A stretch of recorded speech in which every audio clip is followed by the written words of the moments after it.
Mesdames et messieurs, bonjour et bienvenue dans le point de l'actualité. Cissé Cheikh Salah au palais présidentiel. Le champion du monde du taekwondo s'est rendu hier pour présenter officiellement sa médaille au vice-président Thiemoko Meliette-Kone. Témoin de la scène, Jérôme Kofi Aboula. Médaillé d'or au championnat mondial de taekwondo en Azerbaïdjan, l'Ivoirien Cissé Cheikh Salah est reçu ce vendredi au palais présidentiel de la République de Côte d'Ivoire. Le champion du monde y est accueilli par le vice-président de la République, Thiemoko Meliette-Kone, à qui il est venu présenter sa médaille. Je suis vraiment fier. Fier pourquoi? Parce que la Côte d'Ivoire, au nom du président de la République, nous a envoyé en mission. Et nous venons de Bakou au championnat du monde et nous sommes de retour. Nous sommes de retour dans la mesure où je fais champion du monde. Et aujourd'hui, j'ai été reçu par le vice-président. C'est un énorme plaisir de travailler et d'avoir une telle reconnaissance de son pays. Et ça encourage dans le sens où nous sommes dans une année de la jeunesse, une année instaurée par le président de la République, et que ça montre aussi que quand on travaille, quand on se met au travail, quand on persévère dans le travail, il y a de bonnes choses qui peuvent arriver. Donc j'étais aujourd'hui ici pour présenter ma médaille au vice-président de la République et on est sorti très enrichi des conseils de cette audience-là. Plusieurs prix à son actif, comme par exemple le titre de champion olympique en 2016 à Rio, avant d'être sacré aujourd'hui champion du monde de taekwondo. Pour Cissé Cheikh Salah, ce succès constitue la consécration d'un rêve. Félicitations à notre champion. Un tour en France à présent, où le Premier ministre Patrick Hachi a pris part ce vendredi à la cérémonie de clôture du sommet sur le nouveau pacte financier de Paris. Sur instruction du chef de l'État Alassane Ouattara, la Côte d'Ivoire a apporté sa contribution à la réflexion pour cette nouvelle architecture financière mondiale. Alexis Ouedraogo, Ulrika Dongo. Ce vendredi, au Palais Brongniart de Paris, fin des travaux du sommet sur le nouveau pacte financier mondial. La Côte d'Ivoire part satisfaite. Nous ferons un compte-rendu précis à son excellence le président de la République qui nous a demandé effectivement de passer des messages qui ont été entendus et nous avons tout lieu de croire que dans les mois et les années à venir, les résultats et l'impact, non seulement en Côte d'Ivoire, dans la sous-région, mais sur l'ensemble du continent africain et des pays en développement. 48 heures durant, il s'est agi de repenser l'architecture financière en faveur surtout des pays en développement, en proie aux divers maux de ces dernières années. On a connu au cours des dernières années, bien sûr, le choc du Covid. Aujourd'hui, nous avons le choc de la guerre en Ukraine.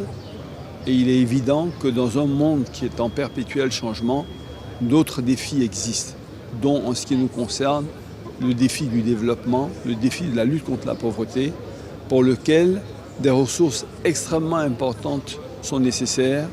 Ressources publiques, bien sûr, d'aide au développement à des conditions concessionnelles, mais également des ressources privées beaucoup plus importantes à investir pour permettre la création de richesse, en particulier la génération de revenus pour nos jeunes qui ont besoin de mener une vie décente et digne.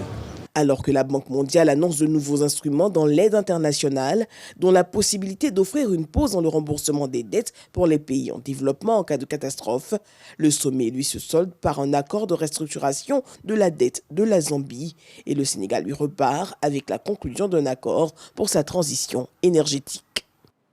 Une note de culture dans cette édition est focus sur la fête de la musique.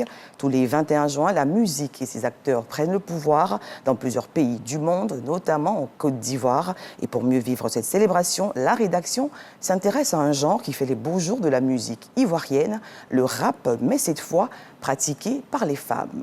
Qui sont-elles ?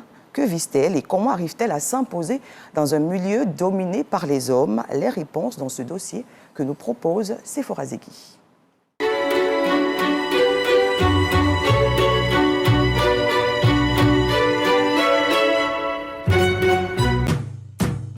Hey, dame di que lleve para.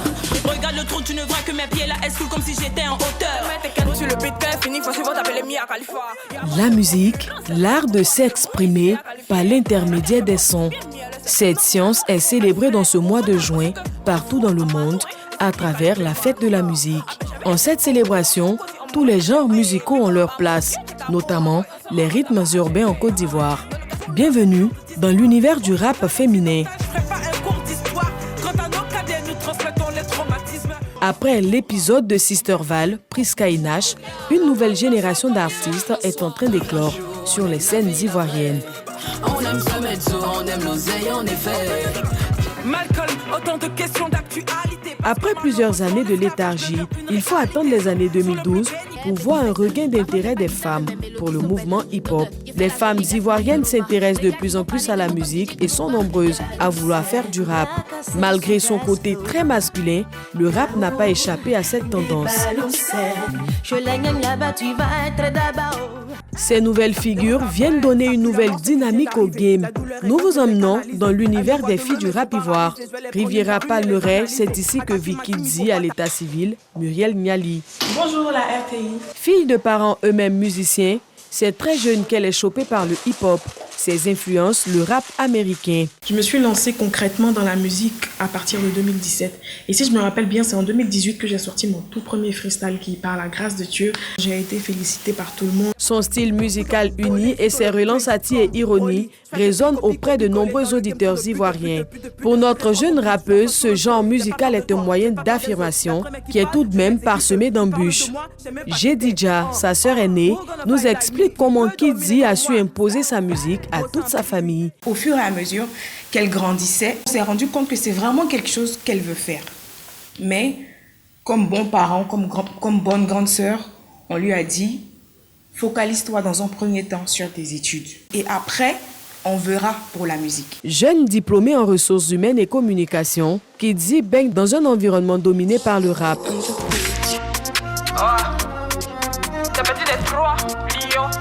Marla, 20 ans, démarre sa carrière dans le rap à l'âge de 16 ans. Influencée par le groupe Kiff No Beat, sa punchline Happy l'a très vite propulsée. La rappeuse a su imposer son style en moins d'une année. Elle a réussi à conquérir un public fidèle et de plus en plus jeune. C'était plus la Marla du quartier qui rappait dans le quartier à ses amis et tout. Maintenant, je fais des shows, tout ça. Donc, je suis obligée d'aller jusqu'au bout. Et puis, ça a créé en moi une vraie passion. À l'école, à la maison et même au quartier, Marla ne jurait que par le rap. Le fait que les filles s'imposent, elles se révèlent comme ça. Vu qu'il n'y a pas assez de jeunes filles, il n'y a pas assez de filles même dans le game ivoirien, c'est vraiment bien. Elle a un rêve tout de même, celui de faire un featuring avec la star internationale Alpha Blondy. Un autre avec Didi B et Damso, un rappeur belgeo-congolais. Les rappeuses ivoiriennes frappent aux portes des maisons de disques. Elles ont su attirer l'attention des majors. L'une d'entre elles, Drea. Entre le studio et les shows télé, la rappeuse a un calendrier bien chargé. C'est à Boaké que son amour pour la musique hip-hop se prononce. Ça a commencé au lycée avec un groupe d'amis. Voilà. À la base, moi, je les accompagnais juste dans les refrains et tout. Des grands frères qui nous approchaient, sinon nos amis et tout, qui nous disaient au lieu de chanter comme ça dans le vide, pourquoi ne pas essayer de faire une carrière musicale? Et je me suis lancée sur les réseaux sociaux en 2020, comme ça, avec des vidéos freestyle et tout. Donc c'est la première vidéo qui a été virale et puis depuis lors, c'est Drea la rappeuse. Drea a su s'imposer dans cette musique, bien qu'étant étudiante. Je pense que les études que je fais, la musique que je fais, c'est quand même, il y a quand même un lien, voilà. Donc si je fais la musique toute ma vie, c'est-à-dire que peut-être demain, il peut devenir directrice communication d'une société de musique, directeur artistique, c'est qu'elle suivait toujours chanter. Toutes ont des styles différents, mais une chose les rassemble. Elles livrent des tests honnêtes avec des paroles inspirantes et des mélodies envoûtantes qui permettent à leur musique de toucher toutes les générations. Ozone Afrique Bamba, l'un des pionniers du rap ivoire, aujourd'hui animateur télé et radio, est en admiration. Avant, les filles elles manquaient beaucoup de confiance en elles. Il n'y avait pas beaucoup de clips de rappeuses, elles ne prenaient pas la carrière je veux dire, en main comme aujourd'hui. Il y a beaucoup de business dedans aujourd'hui, elles sont beaucoup sollicitées, donc elles ont un très bon positionnement aujourd'hui dans le rap en Côte d'Ivoire. Pour que ces jeunes rappeuses tiennent haut l'épave dans le jeu artistique moderne, elles doivent innover. C'est l'avis de Delor Inabo, juriste et agent d'artiste. Elles viennent en puissance parce que elles en ont dans le coffre. Elles ont du texte, elles ont de la structure, elles ont de la musique, elles ont leur féminité pour elles. Quand tu mets dans le rapport bad girl et sensualité, ça produit quelque chose. Les jeunes rappeuses ivoiriennes sont un véritable symbole d'espoir pour la jeunesse africaine. Elles ont su se faire une place de choix à travers leurs tests et leurs punchlines dans le game. La fête de la musique est donc l'occasion de les mettre en lumière. Un coup c'est parti, les chill sont tous interdits dans le pays. Merci à Sephora Zegui pour ce dossier. À l'international, les Sierra-Léonais sont appelés aux urnes aujourd'hui, samedi 24 juin, pour choisir leur président dans un pays qui fait face à des défis majeurs, entre autres la réduction de la pauvreté, l'amélioration de l'emploi, la santé, la consolidation de la paix. Qu'attendent les populations de leurs futurs dirigeants? La réponse au micro de notre reporter envoyé spécial, Sidonie Davila.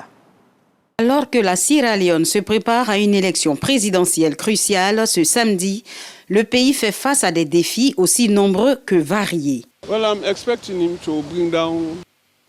J'attends du nouveau président qu'il baisse les prix des denrées alimentaires dans ce pays.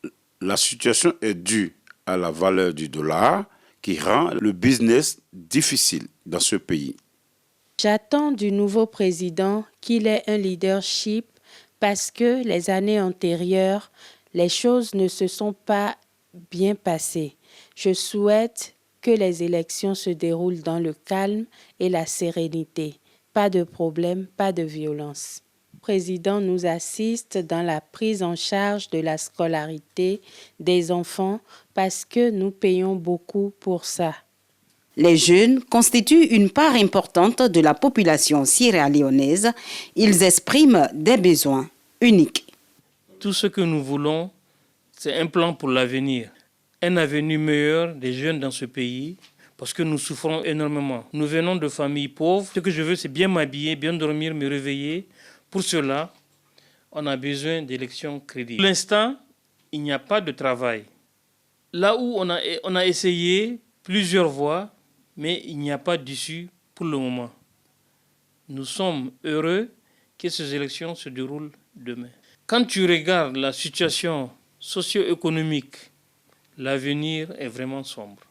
Selon ces populations, en surmontant ces défis, le futur président qui sera élu ce 24 juin pourra ouvrir la voie à un avenir meilleur pour la Sierra Leone et ses citoyens. Au Sénégal, les conclusions du dialogue national seront officiellement remises au président Macky Sall ce samedi lors d'une cérémonie. Les discussions, le rappel, avaient été lancées le 31 mai, veille de la condamnation d'Ousmane Sonko dans un contexte politique plutôt tendu. Le dialogue national ouvert par le président sénégalais aura duré 2 semaines avec le boycott d'une partie de l'opposition. Et pour terminer, les autorités rwandaises démentent une nouvelle fois les accusations de soutien au M23 en République démocratique du Congo. Le pays des 1000 collines a été de nouveau accusé suite à la publication d'un rapport d'experts des Nations Unies sur la RDC, document publié en début de semaine après une année d'enquête.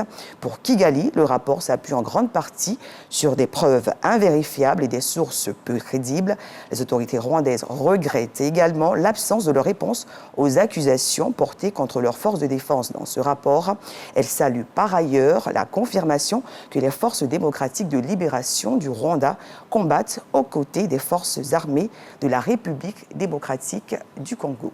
C'est la fin de ce journal. Merci de l'avoir suivi. Je vous souhaite un excellent week-end sur nos antennes.